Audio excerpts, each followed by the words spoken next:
I want to bring in the moderator of Meet the Press, Kristen Welker. Kristen, we were just mentioning that you just literally got off the phone with the president. What did he have to say? Well, Jose, he is clearly feeling emboldened. He called these strikes a great success, a complete and total success. He then said he had to get off of the phone, he said, because he has to make a speech about it, which, of course, we are anticipating at the top of the hour.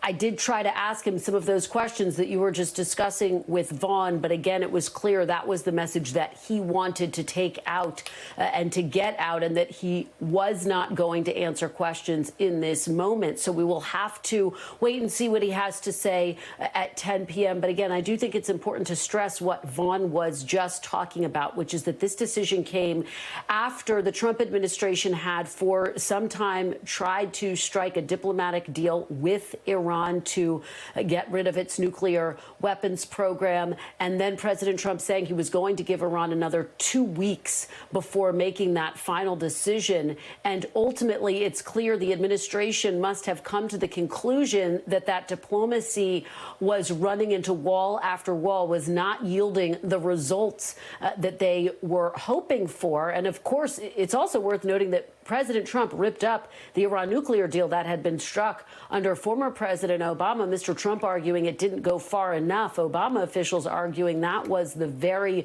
thing that stood in the way of Iran being able to develop a nuclear weapon. So that's some of the context to this. And then just broadly speaking, we're starting to see the debate play out in Congress. Tim Kaine out with a statement saying the American public is overwhelmingly opposed to the U.S. waging war on Iran, and the Israeli foreign minister admitted yesterday that the Israeli bombing had set the Iranian nuclear program back at least 2 to 3 years. I will push for all senators to vote on whether they are for this third, what he calls a, quote, idiotic Middle East war. So that is part of the pushback that you are starting to see on Capitol Hill. And that is part of the debate that I think we will see play out in the coming days and weeks as we watch and wait to see what President Trump has to say when he does address the nation in less than a half an hour from now, Jose.